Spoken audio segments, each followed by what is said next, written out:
नमस्कार दोस्तों, गज़ल मंदाकिनी कविता सीरीज़ में एक बार फिर से आप सभी का स्वागत है। आज हम जिस कविता की बात करने जा रहे हैं वो मुझे बेहद प्रिय है। महाभारत के युद्ध के दौरान पहली बार जब कृष्ण, अर्जुन और भीष्म एक दूसरे के आमने सामने आए होंगे, तब उन सभी लोगों के एक दूसरे के प्रति क्या विचार रहे होंगे, वही इस कविता के माध्यम से कल्पना करने की कोशिश की गई है। हम जानते हैं कि भीष्म पितामह और अर्जुन के बीच में कितना स्नेह था। हम जानते हैं कि भीष्म पितामह भगवान श्री कृष्ण को भगवान मानते थे, वो उनकी पूजा करते थे, वो उनकी भक्ति किया करते थे। लेकिन जब युद्ध के दौरान जब एक दूसरे के शत्रु बने, पितामह और पौत्र आमने सामने होंगे, तब उनके क्या भाव रहे होंगे, आइए इसी भावना के साथ शुरू करते हैं। अर्जुन वंदन करता है उस श्वेतांबरधारी को, वह मूर्ति वंदन करती है जग पीतांबरधारी को। श्वेत वस्त्र मोतियन की माला, इच्छा मृत्यु का कवच लिए, भीष्म पितामह खड़े समर में भीष्म प्रतिज्ञा लिए हुए।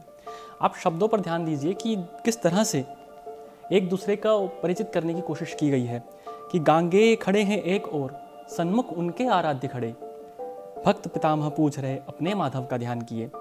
हे मधुसूदन, हे गोवर्धन, कुछ तो कमी रही होगी, तब ही ठुकरा कर मेरी भक्ति उस ओर सुसज्जित होते हो। यहाँ पर आप देखिए कि किस तरह से एक भक्त अपने भगवान से शिकायत कर रहा है कि वो उसकी साइड छोड़ करके किसी और की तरफ, जो कि इस वक्त शत्रु है, वहाँ पर विराजमान है। तो वो किस तरह से अपनी व्यथा को जाहिर कर रहा है।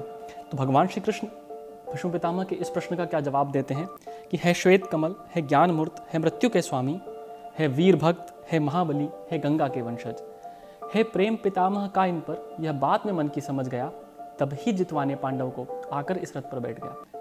कितनी सरलता से भगवान ने भीष्म पितामह की जो जिज्ञासा थी उसको शांत किया, जवाब दिया। लेकिन अभी भी जो संशय भीष्म पितामह के मन में है वो गया नहीं। वो कहते हैं कि कर निर्णय न शस्त्र उठाने का, मेरी पीड़ा बढ़वाई है, मुक्ति के सब द्वार बंद कर मुझसे बेर निभाई है, करते वध प्रभु तुम मेरा, अपयश तो जग में ना होता, कृष्ण कथा की महिमा में बस एक अध्याय जुड़ा होता। भगवान, अगर आप मेरा वध करते तो ऐसा तो नहीं है कि अपयश हो जाता।